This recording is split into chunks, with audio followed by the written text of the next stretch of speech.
bonjour! Ça fait un bout de temps que j'ai pas fait de vidéo sur qui je deviens. Quand j'ai lancé cette chaîne YouTube-là, il y a déjà 7 ans, je crois.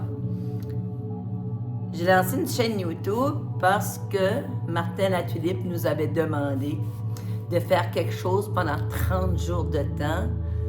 Et à ce moment-là, marcher tous les jours, pour moi, c'était au-dessus de mes forces.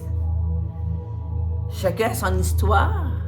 Moi, c'était une fin de carrière abrupte, mais en même temps, qui m'a demandé de me réinventer. Et quand j'ai commencé la chaîne YouTube, je me souviens, les gens disaient, Melda, tu as juste 22 personnes sur ta chaîne YouTube. Pour moi, c'était pas important. Pour moi, c'est pas important parce que je voulais, à travers mes capsules YouTube, me rappeler là où j'ai commencé et là où je suis rendue aujourd'hui. Ce fut un voyage extraordinaire, pas de tout repos. Et pour mon petit 30 secondes, c'est un burn-out ou un burn-in en cadeau, une plainte pour harcèlement et fin de carrière professionnelle sans l'avoir orchestré. Mais en même temps, tous ces événements-là étaient alignés pour que j'ai le courage, l'audace de me choisir. C'est certain que tout de suite, on vit toutes sortes de choses de façon planétaire. C'est pour ça que les gens ont besoin de plus en plus d'être accompagnés, outillés pour revenir à l'essentiel, à cette petite voix qui nous parle souvent, mais qu'on fait taire, pour continuer. Et souvent, moi en tout cas, j'étais dans le pattern de performance. J'étais en éducation, donc il fallait performer. Et je me suis aperçue quand tout s'est arrêté, que la performance usait l'âme, détruisait ma santé physique, psychologique et émotionnelle.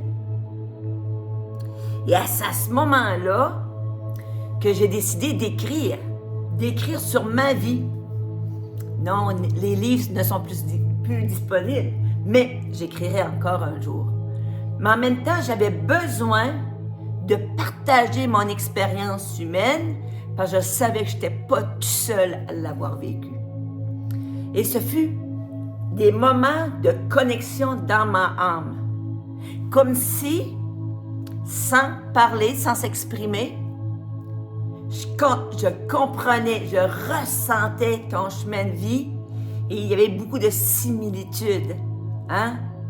Et c'est à ce moment-là que je faisais des dédicaces inspirées par l'âme, des dédicaces personnalisées. Je me souviens, il y avait toujours des longues lignes d'attente à ma table parce que je ne pouvais pas écrire. Merci de m'avoir choisi, bonne lecture. C'était plus fort que moi. J'avais déjà la guidance de mettre en mots une lueur d'espoir, une lueur d'inspiration dans le cœur de l'autre.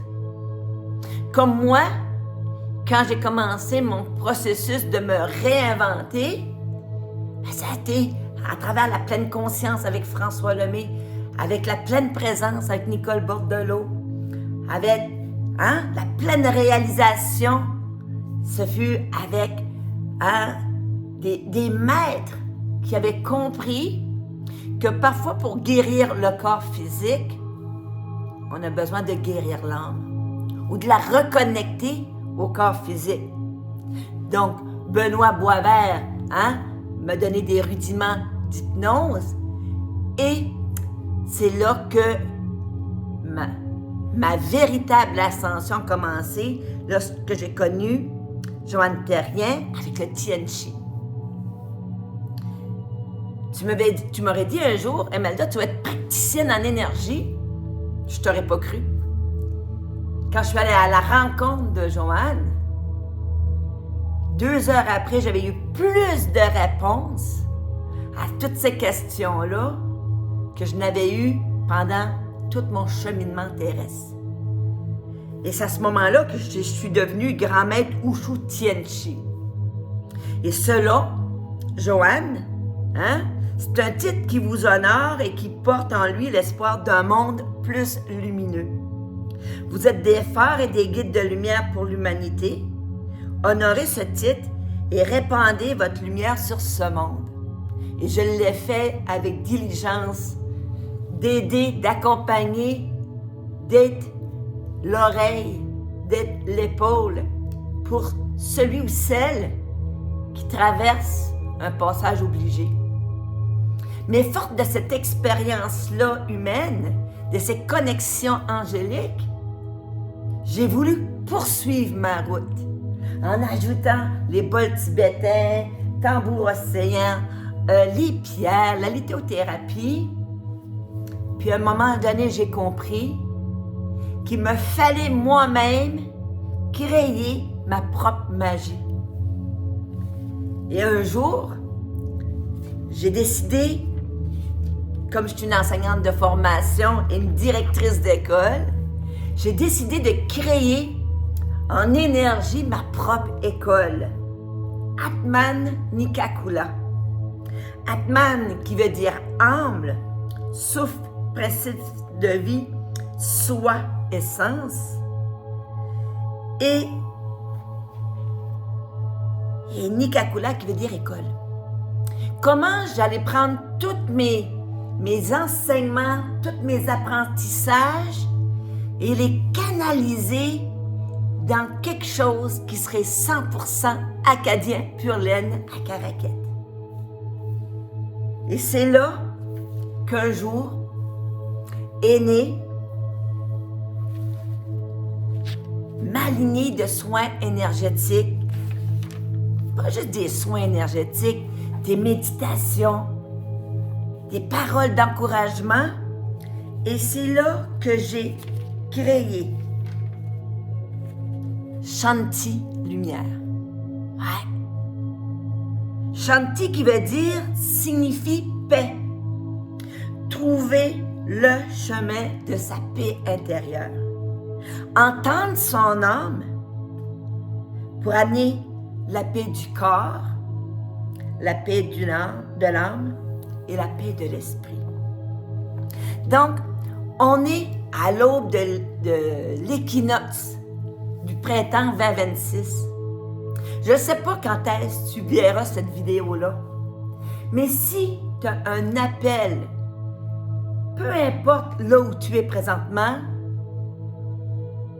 à te reconnecter à ton âme, à offrir, premièrement, à trouver ta lumière intérieure pour pouvoir la diffuser au monde entier, à ton monde, mais je crois que cette vidéo-là t'était prédestinée. Ça me prend beaucoup de courage aujourd'hui. Pourtant, les gens disent, Imelda, tu parles, puis tu t'exprimes, puis c'est clair, puis tu enseignes bien, tout ça. Mais ça me prenait du courage de venir vous dire ce que je suis devenue. Et ça se peut que ce que je suis devenue, ça résonne encore de rester en contact, en énergie, en vibration avec Imelda. Mais si ce n'est pas le cas, je t'envoie plein d'amour, plein de lumière pour que ta suite soit réellement qui tu veux incarner dans cette dimension ici. Que si c'était ton dernier 24 heures sur Terre, puis là je le dis, je le filme, j'ai toujours dit, j'espère avoir la chance d'enregistrer mes mots pour avoir le dernier mot à mes obsèques. Mais si c'est ma dernière journée sur Terre, je suis une femme comblée. Comblée parce que j'ai trouvé ma lumière intérieure. J'ai un amoureux qui partage ma vie depuis 33 ans, qui a appris à aimer celle que je devenais. Je suis entourée d'une famille extraordinaire. Une famille, c'est une famille. On n'est pas tous pareils et on ne devrait pas être tous pareils. Parce que chacun de nous est unique.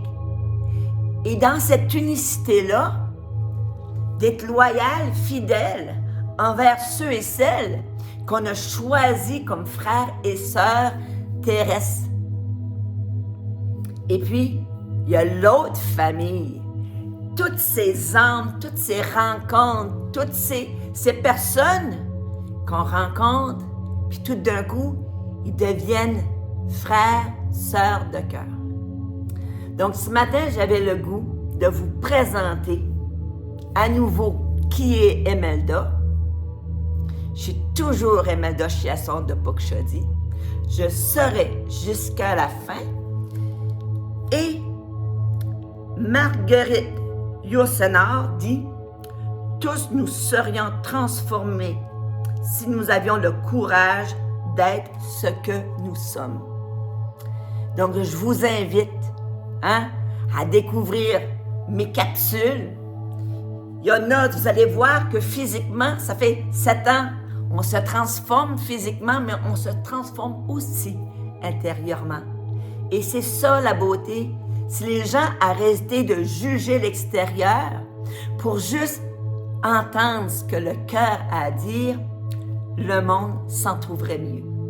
Donc, je vous invite à me découvrir et dans les jours qui viennent, je vais déposer une méditation soin collectif préparatoire.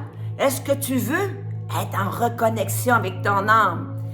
Elle sera ici et après ça, quand tu auras fait le choix d'être reconnecté avec ton âme, là, on ira dans la renaissance avec l'équinoxe du printemps.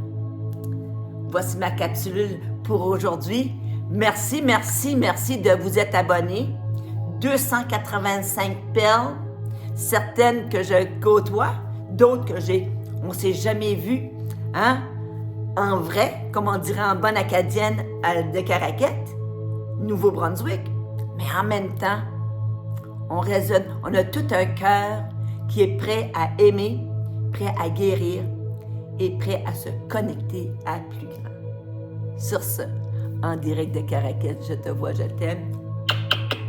Gros bisous, tendre câlin et à bientôt pour méditer ensemble. Qui sait?